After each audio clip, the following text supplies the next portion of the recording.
Good afternoon. Good to have you on Sky News. There's a lot of reconstruction to be done in Gaza, isn't there? How can you be confident that that money will go towards the reconstruction, the rebuilding and supporting of the civilian population there?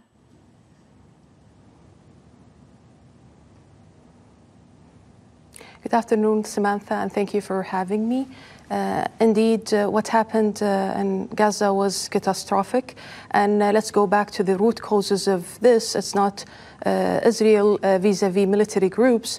It's actually started all with the ethnic cleansing that was happening in Sheikh Jarrah neighborhood. And talking about two sides to this aggression is a misrepresentation of the situation.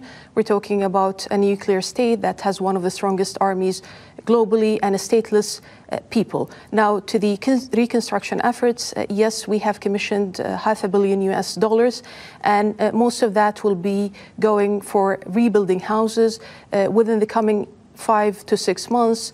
We are confident that we can rebuild around 45 housing units. This is in addition to rebuilding some of the other facilities. For example, the Qatari Red Crescent was demolished in this war or in this attack on Gaza, so some of that will go to this. There was, of course, the demolishing of Al Jalaa building, which hosted the Associated Press journalists as well as Al Jazeera journalists. So there is a lot to be done, in addition to the Hamad Rehabilitation Hospital, which was partially damaged in this attack. Okay, you said most of it there. Is other portion of the money earmarked for other things?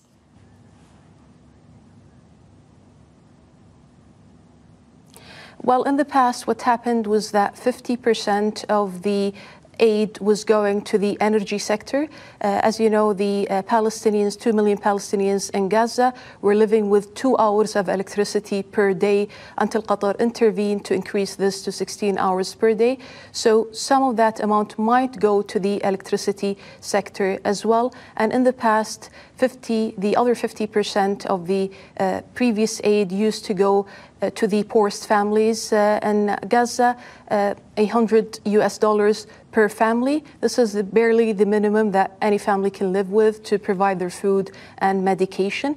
And I should highlight here that our aid in general in Qatar does not only go to Gaza, it goes also to West Bank. For example, the largest housing project in West Bank, that is Al-Rawabi project, was built by Qatar. And the first Christmas tree that was lit in 2018 was actually in that project. Minister, the reason I ask you is because I've done many interviews on this in the last few weeks, and many representatives from Israel say that a lot of the aid money has gone for Hamas to build up its armaments. Is this aid money from Qatar? Does that have Israeli government approval, and it's not in violation of sanctions against Hamas?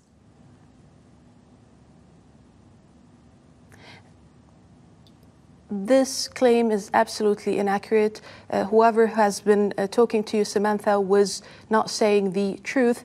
Yes, we do exercise very, very strict measures on our aid in general, and this has been done through the UN and obviously with the approval of Israel, because to Gaza you have two passages. It's either through Egypt, and it wasn't going through Egypt, so it has to be going through other means, and that is in this case with the approval of the Israelis. So no, the answer is everything has been going either to the electricity sector or to humanitarian purposes. Most of the commentators from Israel who are saying this, they're saying this for domestic reasons and political reasons, for election purposes, basically. Your country is in a fairly unique position of being able to help mediate between Israel and Hamas. There's a ceasefire at the moment. How confident are you that that ceasefire will hold?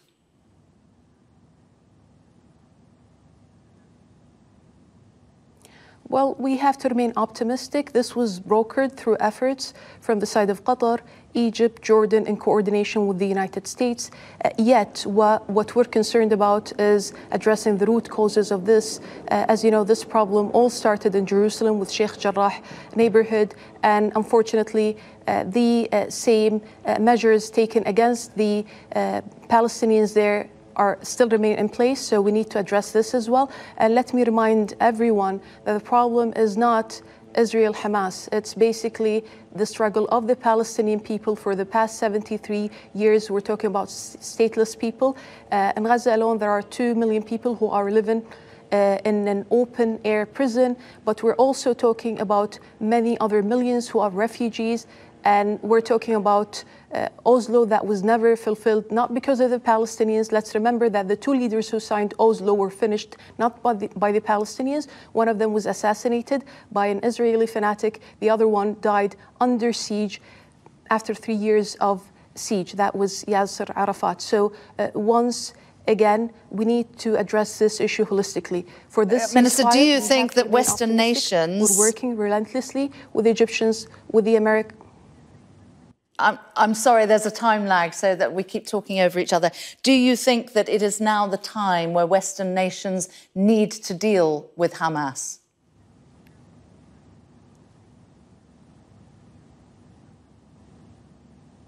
Well, I think it's about time for the Western nations to stop the unconditional support, both moral and financial, and in fact political, to Israel. It is unconditional support. The issue, once again, it's not about Hamas. This reductionist approach of reducing the struggle of the Palestinian people since 1948 to only Hamas is very problematic. Hamas was only founded in 1984. There were decades of suffering before Hamas ever existed. So yes, it's about time for the Western nations to start approaching this holistically and stop the struggling of the Palestinian people and find a just and viable solution for all nations, basically.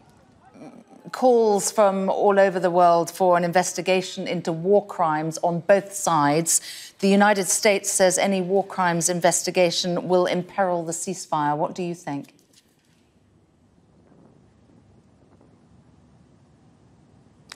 I don't think this is accurate, Samantha. What the Human Rights Commissioner said was that the aggression from the side of Israel could amount to war crimes. She didn't say the same about the attacks from the side of Gaza, basically. So once again, we're not talking about 2 sides. We're talking about a nuclear state with one of the strongest armies globally and stateless people who have been suffering for decades.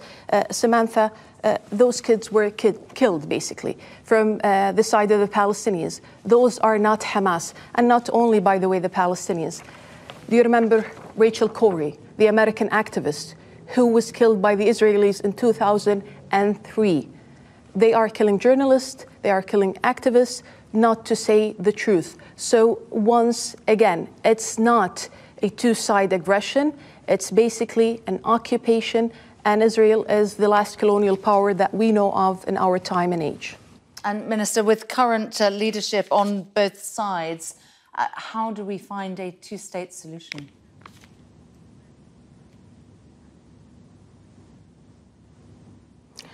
That is indeed the question. I think the answer starts with fulfilling all the obligations.